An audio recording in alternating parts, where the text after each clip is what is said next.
को मेरा प्यार भरा राधे राधे। इस वीडियो में हम चर्चा करेंगे धनतेरस की। धनतेरस आज से ही दीपावली का 5 दिवसीय उत्सव प्रारंभ हो जाता है। शास्त्र के अनुसार इस दिन भगवान धन्वंतरी कुबेर जी की पूजा का विधान है। ऐसा कहा जाता है कि धन्वंतरी भगवान साक्षात विष्णु भगवान के अवतार हैं। हम सभी जानते हैं जब समुद्र मंथन हुआ था तो भगवान धन्वंतरी ही अमृत का कलश लेकर आए थे। मान्यताओं के अनुसार अगर इस दिन सच्चे मन से विष्णु अवतारी धन्वंतरी भगवान का कोई पूजन करता है, कुबेर की पूजा करता है, तो उसका जीवन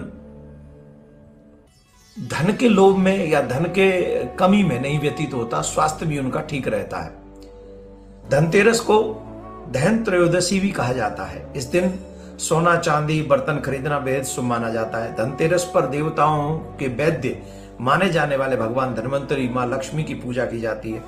धनतेरस पर लोग इस कामना के साथ नया सामान घर में लाते हैं कि उनके घर में सुख समृद्धि बनी रहेगी। लेकिन एक बात और ध्यान रखें कि कुछ बर्तन लाने चाहिए और कुछ बर्तन नहीं लाने चाहिए। इसलिए हमें इस बात का विशेष ध्यान होना चाहिए कि हम क्या बर्तन खरीदें और क्या नहीं खरीदें। भगवान, अब आइए इसमें आगे चर्चा कर लेते हैं। भगवान धन्वंतरी की धातु पीतल मानी गई है, इसलिए धनतेरस के दिन पीतल के बर्तन खरीदना बहुत शुभ माना जाता है। पीतल के अलावा धनतेरस के दिन सोने चांदी तांबे आदि का सामान बर्तन खरीद सकते हैं। इस दिन धातुओं की चीजें बहुत शुभ मानी जाती हैं। मान्यताओं के अनुसार धनतेरस के दिन ये चीजें घर में लाने से मां लक्ष्मी और धन्वंतरी भगवान दोनों की कृपा सहज में उसे प्राप्त हो जाती है। इसके अलावा इस दिन झाड़ू भी खरीदनी शुभ मानी जाती है। हिंदू धर्म में झाड़ू, हम लोग कहते हैं कि जो बुहारू है, बुहारू को भी हम मां लक्ष्मी का रूप मानते हैं। मां लक्ष्मी उसमें वास करती है। कई चीजें हम बताते भी हैं कि बुहारू कभी ऐसी जगह पे नहीं रखना चाहिए जहां सबकी दृष्टि पड़े। तो हमको इसको चाहिए कि हम इसको बुहारू को साइड में छुपा के रखें। किसी की नजर, कहते बुहारू किसी को देनी भी नहीं चाहिए, तो संभाल के बुहारू को रखना चाहिए। ये वैसा मानते हैं सब। इस दिन नई झाड़ू भी लानी चाहिए और कहते हैं जो लोग इस दिन नई झाड़ू लाते हैं मां लक्ष्मी का आगमन माना जाता है। धनतेरस के दिन लोहा खरीदना कभी भी शुभ नहीं माना गया है। धनतेरस पर कोई भी लोहे की नुकीली चीजें भूलकर भी नहीं खरीदनी चाहिए, इससे आपको हानि हो सकती है। साथ ही धनतेरस पर एल्युमिनियम की जो चीजें होती हैं वो भी खरीदने से बचना हमको चाहिए। धनतेरस वाले दिन मैं आपको एक मंत्र और बताता हूं। अगर आप इस मंत्र को ज्यादातर जाप करते रहें तो कुबेर की कृपा आपके ऊपर अवश्य बनेगी।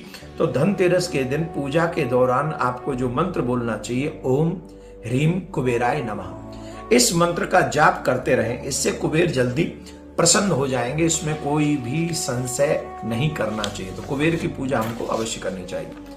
आइए अब हम कुछ चीजें और बताते हैं जिससे कुबेर, जो धनतेरस का त्योहार है, आपके लिए मंगलमय हो। पहले कुछ चीजें आप बता लें। कार्तिक मास के कृष्ण पक्ष की त्रयोदशी के दिन यम नाम से भी विशेष रूप से दीपदान हमको अवश्य करना चाहिए। भगवान यमराज के नाम से भी हमको दीपदान अवश्य करना चाहिए।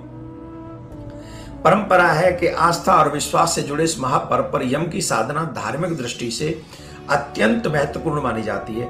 धनतेरस वाले दिन महिलाएं यम के लिए घर के दरवाजे पर आटे का चौमुहा दीपक, 4 बत्तियां, उस दीपक में आटे का दीपक अगर हम लोग बनाएं तो ज्यादा शुभ है। अगर आटे का दीपक ना भी मिले तो हम बाजार से मिट्टी का जो दीपक होता है वो ला सकते हैं, लेकिन पहला प्रयास करना चाहिए कि हम आटे का दीपक बनाएं और 4 बत्ती उसमें लगाएं और पूजा करने के बाद दीपक जलाकर दक्षिण दिशा की ओर मुख कर मृत्युनाम दंड पाशाभ्याम कालेन श्याममया सह त्रयोदश्याम दीपदान सूर्यज्य प्रियताम मम। इस मंत्र का जाप करते हुए यम की पूजा हमें अवश्य करनी चाहिए। धनतेरस के दिन मां लक्ष्मी के चरणों को घर में लाना बहुत शुभ माना जाता है। लक्ष्मी चरण इस दिन घर में लाना मां लक्ष्मी का आह्वान माना जाता है। इस दिन घर में मां लक्ष्मी के चरणों को घर में लाना उन्हें अपने घर में निमंत्रण देने के समतुल्य माना गया है। धनतेरस पर लक्ष्मी जी के 2 चरण घर में लाने चाहिए।